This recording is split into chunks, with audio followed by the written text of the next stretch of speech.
Bonjour, bonjour, bonjour. Donc, c'est Méline René. Nous sommes dans l'émission J'avance avec Jésus-Christ. Donc, nous sommes dans nos enseignements. Donc, nous continuons nos enseignements sur la parole de Dieu. Donc, aujourd'hui, nous allons voir les raisons qui nous poussent à lire l'Ancien et le Nouveau Testament. La prochaine fois, nous verrons pour comment Jésus est la parole de Dieu. Mais cette fois-ci, ce sont vraiment les raisons qui nous poussent, qui doivent nous pousser à lire, à étudier et à méditer, à connaître la parole de Dieu. Quelles sont ces raisons-là? Nous allons les voir tout de suite. Toi qui n'es pas encore abonné à cette chaîne, je t'invite à t'abonner et aussi à activer la cloche de notification afin de recevoir les vidéos. Je salue tous ceux qui s'abonnent à cette chaîne et on se retrouve tout de suite dans notre enseignement sur la parole de Dieu. Quelles sont les raisons qui doivent nous pousser à lire, à étudier, à méditer la parole de Dieu et surtout à la connaître.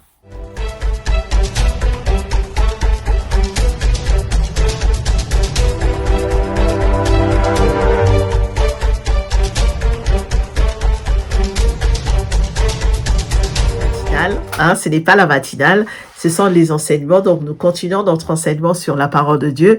Et là, aujourd'hui, nous allons étudier les raisons qui doivent nous pousser à lire, à étudier, à méditer, à connaître la parole de Dieu. Quand je dis parole de Dieu, c'est l'Ancien et le Nouveau Testament. Après, nous parlerons de Jésus comme parole de Dieu.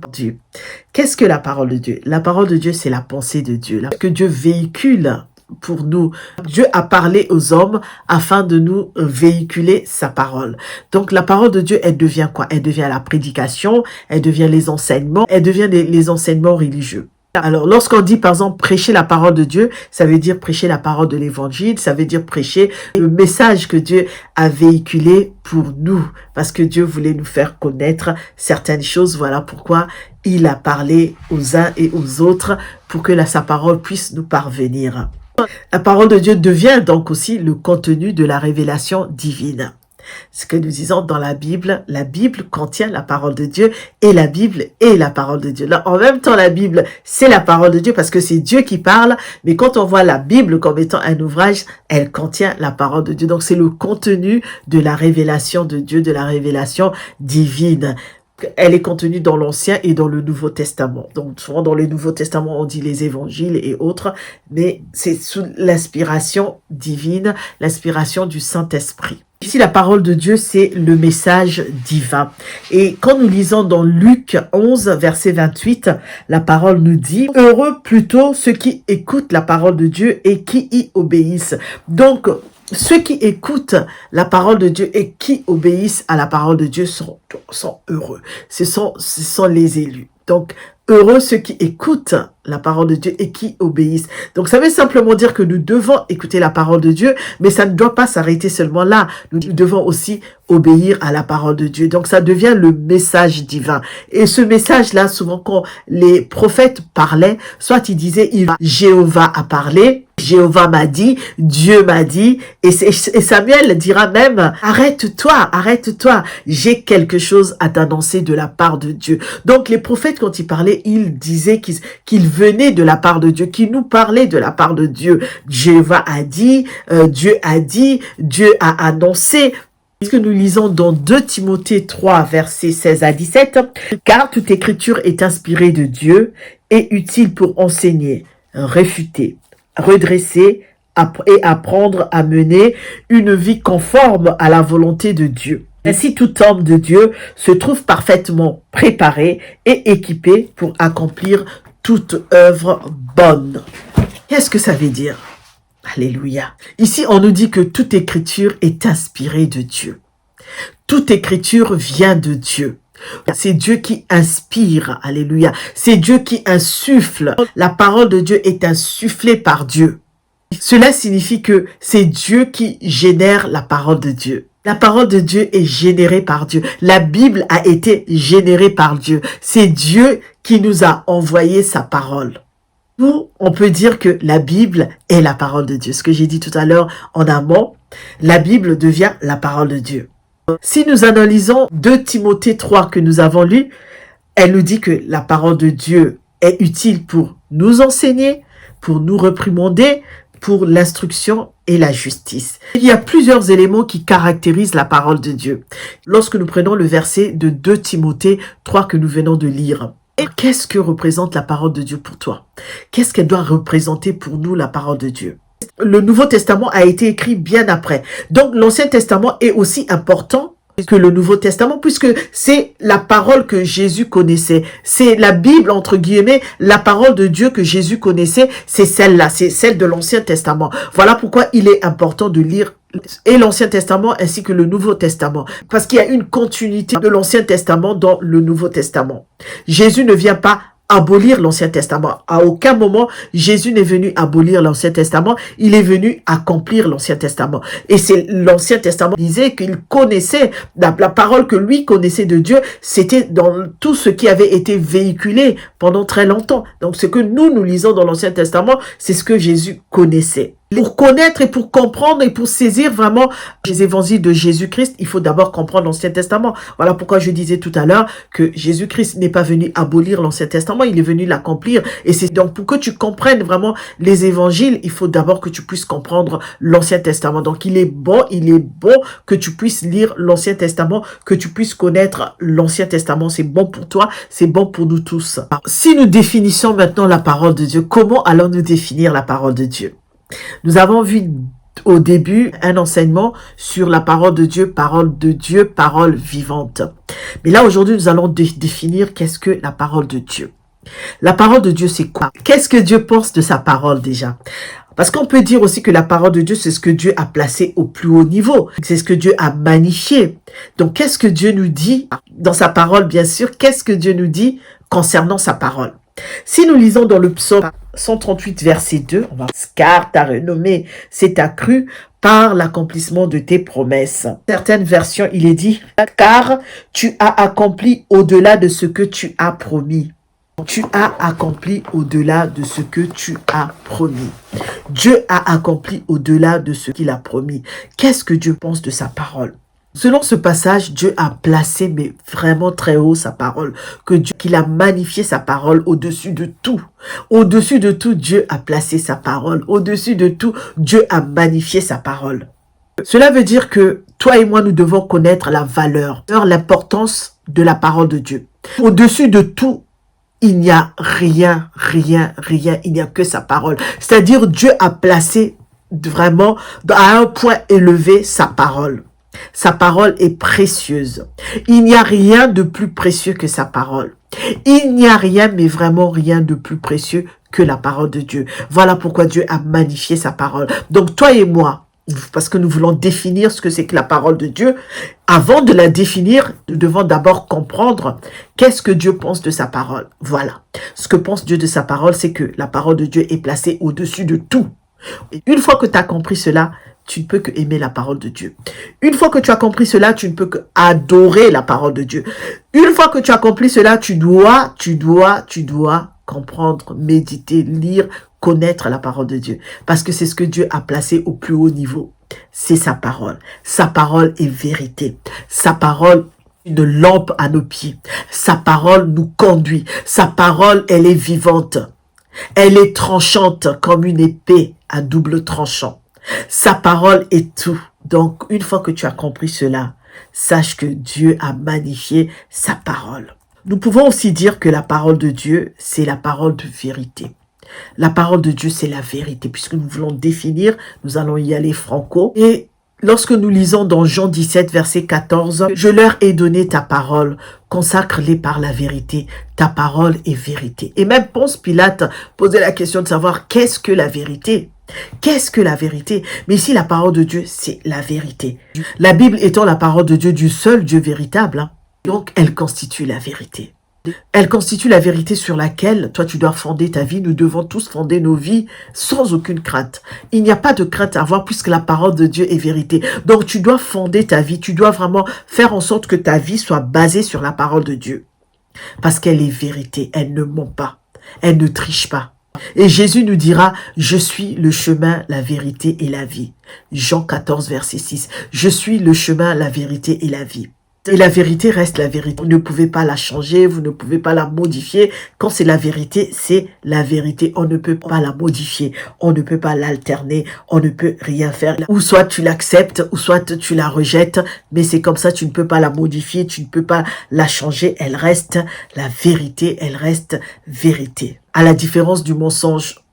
Et la vérité, elle reste éternelle, elle a une durée éternelle, puisqu'on ne peut pas la changer, on ne peut pas la modifier.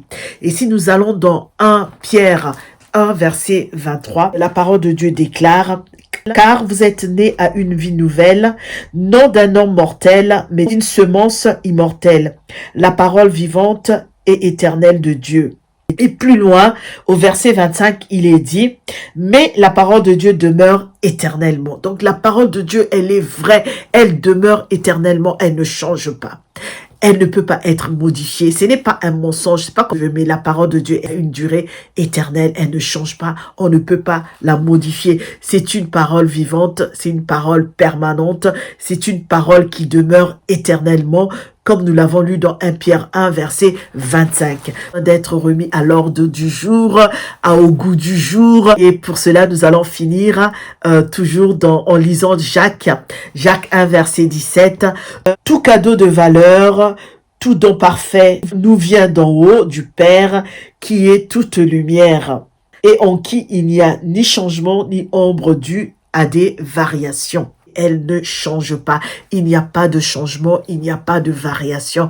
Elle reste éternellement, elle reste comme elle est. Alléluia. La parole de Dieu, elle est aussi pure. Alléluia. La parole de Dieu, elle est pure. Voilà. Nous sommes en train de définir qu'est-ce que la parole de Dieu pour que nous puissions continuer. La parole de Dieu, elle est pure. Nous allons lire pour cela dans le psaume 119 au verset 140. Oui. Ta parole est éprouvée, c'est pourquoi ton serviteur l'aime. Psaume 12, verset 7, selon les versions.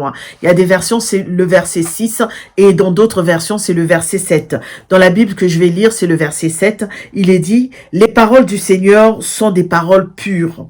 C'est de l'argent raffiné, 7 fois purifié, par le feu dans un creuset. » La parole de Dieu, elle est éprouvée et elle est pure. La parole de Dieu est pure parce que Dieu nous aime. Alléluia. Il n'y a pas d'impureté dans la parole de Dieu. Elle est pure, elle est éprouvée. Il n'y a pas de tache dans la parole de Dieu. Il n'y a pas d'erreur.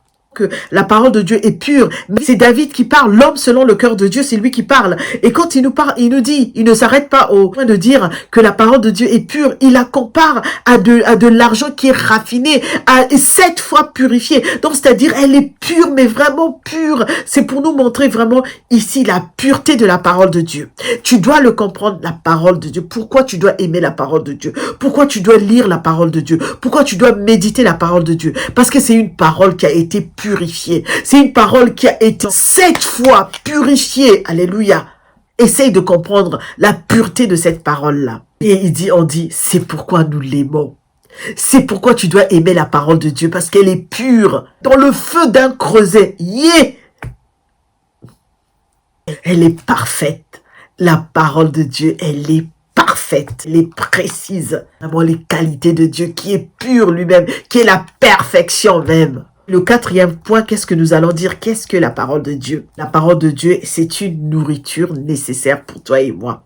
C'est pour la vie. C'est une nourriture que nous devons prendre. Jésus disait dans Matthieu 4, verset 4, il nous est dit que l'homme ne vivra pas de pain seulement. Que l'homme n'a pas seulement besoin de pain pour vivre, mais aussi de toute parole que Dieu prononce. L'homme ne peut pas vivre seulement du pain.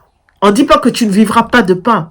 On dit ne vivras pas seulement de pain. C'est-à-dire tu vas vivre de ton pain, tu vas manger ta nourriture au quotidien. Mais ce n'est pas ça qui fera de toi quelqu'un de nouveau, une autre personne, une nouvelle créature. Tu dois te nourrir de la parole de Dieu. Ici, on dit que c'est la parole que Dieu prononce. Mais ça veut simplement dire que de la parole de Dieu. Parce que Dieu prononce sa parole. Parce que Dieu, quand il parle, c'est sa parole. Alléluia. L'homme ne vivra pas de pain seulement, mais de toute parole qui sort de la bouche de Dieu, de toute parole que Dieu prononce. La nourriture physique, elle est importante. Ça nous permet de tenir, de satisfaire notre corps. Mais il y a le corps de l'esprit aussi que tu dois satisfaire. Et voilà pourquoi tu dois te nourrir de la parole de Dieu. La nourriture physique, elle est normale, elle est nécessaire. Mais il n'y a pas seulement que ça. Il y a autre chose dont tu as besoin. Parce que si tu ne te nourris que de ton foufou, tu ne te nourris que de ton saka, tu ne te nourris que de ton tchèp, tu ne te nourris que de ton cassoulet, il va te manquer quelque chose de fondamental. Il va te manquer quelque chose de profond. Il va te manquer quelque chose de capital pour toi. De la nourriture qui sort de la bouche de Dieu, de ce que Dieu prononce, de sa parole. Tu as besoin de te nourrir de la parole de Dieu. Dans 2 Pierre 2, verset 22, il nous est dit: comme des enfants nouveau-nés, désirez ardemment le lait pur de la parole, afin qu'il vous fasse grandir en vue du salut. Moi, nous devons également désirer la parole de Dieu, le lait pur de la parole. Donc ça rejoint ce que nous avons dit, que la parole de Dieu est pure. Ici, on nous parle du lait qui est pur, le lait pur de la parole.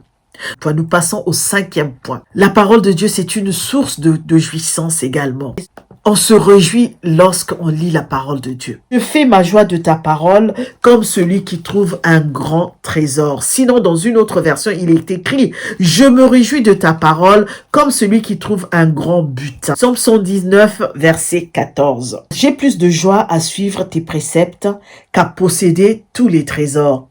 Sinon, dans une autre version, il est écrit: je me réjouis en suivant tes préceptes comme si je possédais tous les trésors. Donc, la parole de Dieu te donne la joie, te le réconfort, elle t'apporte la paix, elle t'apporte la joie. Je me rappellerai toujours le jour où j'ai découvert le business plan dans la parole de Dieu. Je crois que c'est mon professeur Florine qui nous en avait parlé. Pasteur Florine, aïe, aïe, aïe, aïe, aïe. Sois béni notre pasteur et professeur. Je crois que c'est elle qui nous en avait parlé. Le business plan dans la parole de Dieu. Jésus en train d'écrire, de faire un business plan. Ouh, je me suis dit déjà que je ne suis pas trop dedans. Mais je me suis dit, c'est pas possible. Même ça dans la parole de Dieu. Pourtant, le passage, je le lisais. Mais je n'avais pas vu ce qu'il y avait derrière.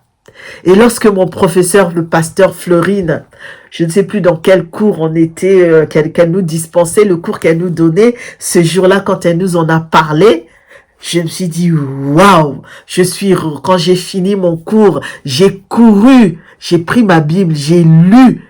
Je me suis dit, mais c'est pas possible. Le business plan dans la parole de Dieu. Jésus lui-même nous donne comment rédiger un business plan. La parole de Dieu ce jour-là m'a fait du bien. C'est-à-dire, j'avais l'impression d'avoir trouvé un trésor. Pourtant, je savais même pas rédiger, je vous avoue, je ne savais même pas rédiger un business plan, je ne savais pas ce que c'est. J'ai créé mon entreprise puisque je suis avocate, mais je n'avais jamais fait ça. Je me suis enregistrée comme tout le monde sans plus. J'avais pas besoin de voir tout ça, je connaissais pas. Mais quand elle m'en a parlé, je me suis dit non, c'est pas possible parce que j'en avais déjà entendu parler. Mais quand elle en a parlé, je me suis dit même ça dans la Bible. Et j'avais l'impression d'avoir trouvé un trésor, quelque chose d'extraordinaire, extraordinaire. Pour d'autres, c'était peut-être pas une révélation. Mais moi, j'avoue que pour moi, c'était une révélation. Et j'étais contente, comme si j'avais trouvé un grand butin, un grand trésor. Certaines personnes trouvent la joie ailleurs. C'est vrai, l'argent, c'est important. On trouve de la joie dans l'argent. Mais est-ce qu'il y a que ça? Oui, tu t'achètes ce que tu veux, tu t'achètes la plus belle voiture, tu fais ce que tu veux, tu voyages en première classe, tu fais ce que tu veux quand tu as de l'argent. C'est important. Moi, je dis toujours que l'argent, c'est important. Parce que quand tu as l'argent, tu peux contribuer aussi dans ton église. Tu peux construire quelque chose même dans ton église. Tu peux aller en mission avec ton argent. Tu peux voyager comme tu veux. Tu n'as pas besoin d'attendre que les autres t'invitent et qu'ils puissent se casser en 10 pour te payer le billet afin que tu ailles prêcher dans leur église. Tu as l'argent, tu vas, tu prêches, tu apportes la parole de Dieu partout dans le monde parce que Dieu t'a béni financièrement. C'est important, mais il te manquera toujours quelque chose. Voilà pourquoi je dis que certaines personnes trouvent de la joie d'avoir de l'argent. Dans leur famille, c'est normal. Mais dans la parole de Dieu, on trouve quelque chose de plus. Quelque chose que tu n'auras pas avec ton argent. Il se trouve la joie dans la parole de Dieu comme si il avait trouvé un grand trésor. Et même quand il dit que il se réjouit en suivant ses préceptes, comme s'il possédait tous les trésors. Mais il ne te donnera pas la joie éternelle, la joie qui vient de Dieu. Quand tu dépends de la parole de Dieu, quand tu dépends de Dieu, c'est extraordinaire, c'est époustouflant. Tout ce que je vous apporte, ça me concerne également. Si je médite sur ça, c'est parce que j'ai besoin, moi aussi, que cette parole m'apporte quelque chose. Ce n'est pas parce que moi j'ai tout, ce n'est pas parce que je suis arrivé au bout. Non, moi aussi j'avance avec vous. On avance ensemble. Il n'y a rien de comparable avec la réjouissance que tu as lorsque tu es connecté à la parole de Dieu. Parce que la parole de Dieu, elle éclaire nos vies, elle éclaire nos sentiers. Elle est merveilleuse, la parole de Dieu. Tu découvres tellement de choses. Le point 6, c'est celui que nous avons vu. La parole de Dieu, c'est une lumière à nos pieds. Ta parole est une lampe à mes pieds. Le psaume 119, c'est un psaume puissant. Le psaume 119, c'est un psaume puissant, mais vraiment. Il était inspiré, David. Il était vraiment inspiré. Ta parole est une lampe à mes pieds et une lumière sur mon sentier. Psaume 119, verset 105. La parole de Dieu t'éclaire. C'est une lumière, c'est une lampe à tes pieds, elle t'éclaire. La lampe, elle fait quoi? Elle éclaire, elle te montre où tu dois poser tes pieds, elle te montre où tu dois aller pour que tu ne commettes pas d'erreur, pour que tu ne te trompes pas, pour que tu prennes des bonnes décisions. C'est une lumière pour mon intelligence, c'est une lumière pour ma connaissance, c'est une lumière pour mon savoir et ma croyance, ma foi en Dieu. Qu'est-ce que la parole de Dieu? C'est délicieux. Okay. Le 7e point, c'est quoi? C'est un délice. Fais de l'Éternel tes délices et il te donnera ce que ton cœur désire. Fais de la parole de Dieu tes délices et tu verras ce que Dieu est capable de faire dans ta vie. La parole de Dieu, c'est notre délice. La parole de Dieu, c'est délicieux. La parole de Dieu, c'est bon, c'est succulent. La loi de l'Éternel est un délice. Le psaume 119, je dis que ce psaume est riche, mais véritablement riche. Si ta loi n'avait fait mes délices, j'aurais péri dans ma misère. Et David, grand-père David savait parler à Dieu. David savait parler à Dieu, apprenant à parler à Dieu comme le faisait David. Parce que la parole de Dieu, elle est fiable en toutes circonstances. Ce qui veut dire que si tu médites la parole de Dieu, des bonnes choses vont se passer dans ta vie. Si tu médites la parole de Dieu, si tu manges la parole de Dieu, si tu fais de la parole de Dieu tes délices, si tu étudies la parole de Dieu, si tu as la connaissance de la parole de Dieu, il y a beaucoup de choses qui vont t'arriver, des bonnes choses. Alléluia. Tu seras heureux, tu seras épanoui, tu seras connecté à Jésus, tu seras délivré. Psaume 1. Heureux l'homme qui ne marche pas selon les conseils des méchants, qui ne va pas se tenir sur le chemin des pécheurs et qui ne s'assied pas en compagnie des moqueurs. Toute sa joie, il la met dans la loi de l'Éternel, qu'il médite jour et nuit. Il prospère comme un arbre planté près d'un courant d'eau. Il donne toujours son fruit. Lorsqu'on revient la saison, son feuillage est toujours vert. Tout ce qu'il fait lui réussit. Si nous lisons une autre version. Heureux l'homme qui ne marche pas selon les conseils des méchants, qui ne s'arrête pas sur la voie des pécheurs, qui ne s'assied pas en compagnie des moqueurs, mais qui trouve son plaisir dans la loi de l'Éternel et qui la médite jour et nuit. Il est comme un arbre planté près d'un courant d'eau, qui donne son fruit en sa saison, et dont le feuillage ne se flétrit point. Tout ce qu'il fait lui réussit. Donc quand tu es connecté à Dieu, à la parole de Dieu, quand tu es connecté à la parole que Dieu prononce, tout ce que tu fais te réussit. Tu es heureux, tu es béni, tu prospères. Alléluia. Tu auras du succès dans tes entreprises. Alléluia. Josué 1, il faut aller lire la parole de Dieu dans Josué 1 à partir du verset 5. Tout ce que tu feras sera béni. Tu réussiras dans toutes tes entreprises parce que tu es connecté à la parole de Dieu. Donc retiens cela. Nous avons dégagé plusieurs définitions de la parole de Dieu.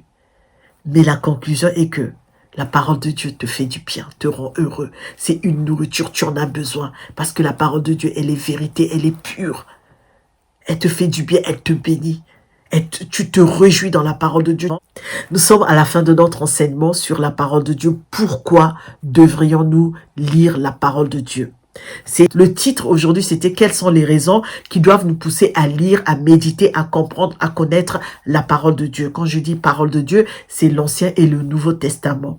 Je vous dis au revoir, à très bientôt. Que Dieu nous bénisse, que Dieu vous bénisse, que Dieu nous bénisse. Nous allons continuer à avancer. Je vous dis, nous nous retrouvons très bientôt. Au revoir.